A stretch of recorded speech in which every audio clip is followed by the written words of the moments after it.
New legislation is expected to be introduced to remove Donald Trump from the ballots this year. This is what a top Democrat is saying after the Supreme Court unanimously voted to rightfully keep the former president included for the 2024 presidential elections. I know. But the Biden administration, though, they seem to be at ease with this decision. So Biden's principal deputy campaign manager, Quentin Fulks, he said that they don't care if Trump will be on the ballots or not. They said that removing him from the ballots was never part of the plan. Y'all believe that? They also went on to say that the focus since day one was that they were going to defeat Trump at the ballot box. However, some find this rather amusing, especially when you take into account the Georgia case, which the White House seems to be directly connected to. And no, this is not a conspiracy theory because the reports show that they've worked with the Biden administration directly. Now, before I even get into the details on this one, all I ask is you guys take 1 second, drop a quick like for the video. I totally appreciate you guys. It only takes a second.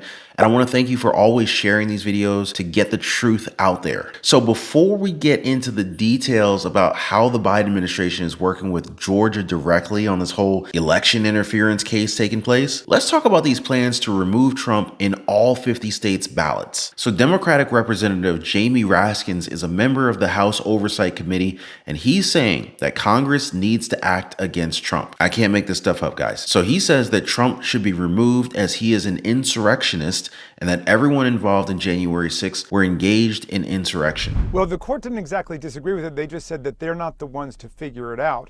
It's not going to be a matter for judicial resolution under Section 3 of the 14th Amendment, but it's up to Congress to enforce it. I did agree with that interpretation just because the other parts of the 14th Amendment are self-executing.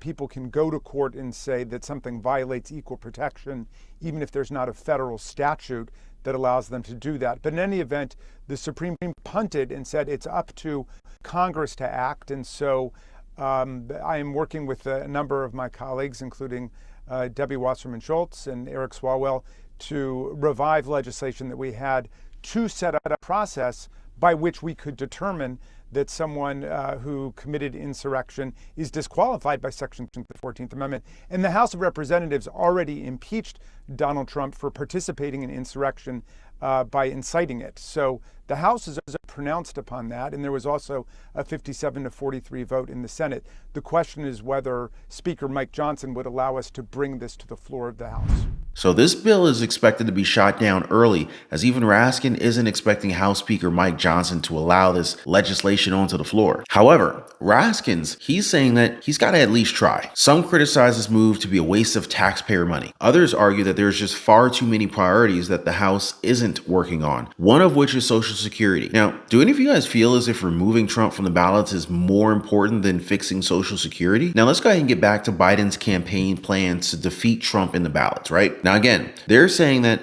they don't want him out of this race. They don't want him jailed for hundreds of years. They don't want him being fined more than $500 million.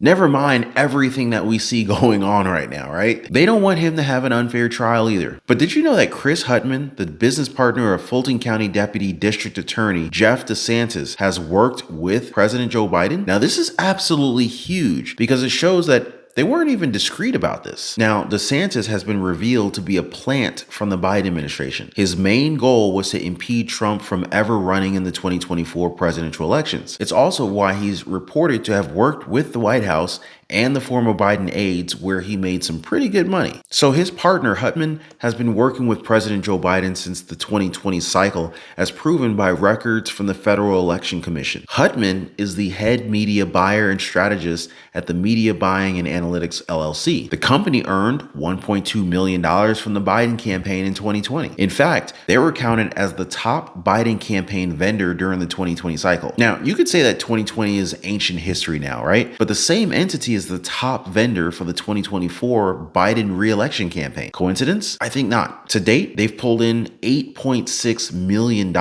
This has a lot of critics of the Biden administration questioning whether Fani Willis was installed as district attorney just to kind of prosecute Donald Trump, as if that was her only goal. And just as a side note, Huttman also worked with the 2008 Obama campaign in Georgia. Does this link Willis and her team to the White House that much more? Many analysts say that it does, and that the Biden campaign campaign is determined to get him off the presidential race by any means necessary. And while this may sway a few Biden supporters, it's just not enough to stop billionaires from voting for President Biden. Mark Cuban, the minority stakeholder of the Dallas Mavericks, he's saying that he would absolutely pick Biden over Trump any day of the week. He even went as far as to say that Biden could be on his deathbed being given his last rites and he would still put his name on the ballot. But while Mark Cuban has all the right to vote for whoever he believes in, some critics have pointed out the obvious. Now, one huge concern for millions of Americans is the cost of living. With inflation as it is right now and costs going up, it must be pretty easy for a billionaire to vote for Biden, even though Bidenomics pretty much put a hole in the wallets of countless Americans. His comments, though, it did raise another concern. The age of both Trump and Biden, they're getting up there, and many are now worried about Biden's lack of mental sharpness. This has led some experts to predict that a switch may be made at the DNC convention. Now, a lot of names have been discussed, but one name is getting more attention than all the others, and no, it's not Kamala Harris. Michelle Obama and her office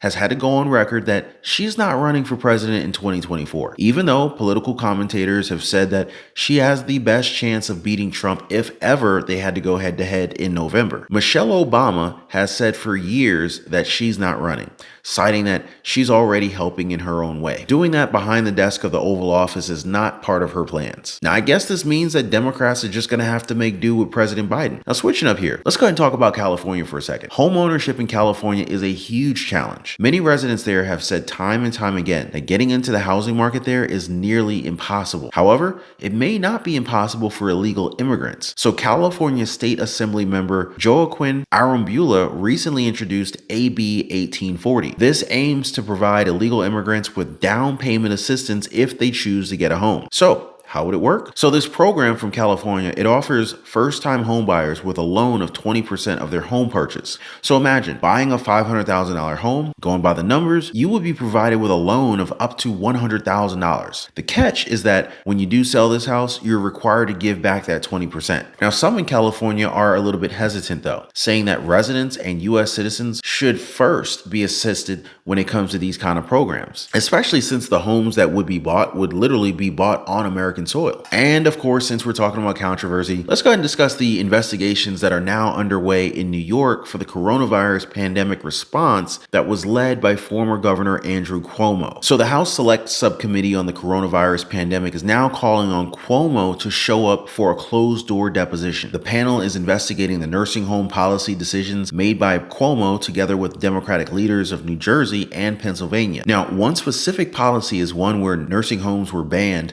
from turning away patients who were COVID positive. These same facilities were also prohibited from requiring hospitalized residents to be tested before their admission or readmission into the nursing homes. The problem was that this killed more than 15,000 people. The response to the virus has been less than perfect. Many Americans felt as if their liberties were trampled on. And of course, as time goes on, it looks as if we're just kind of scratching the surface of what really happened back then. Now, as far as I'm concerned, I'm going to continue to do the work and keep you guys informed on everything that's going on. I want to thank you guys so much for hitting the like button for these videos. Thank you for sharing them, and I'll see you on the next one.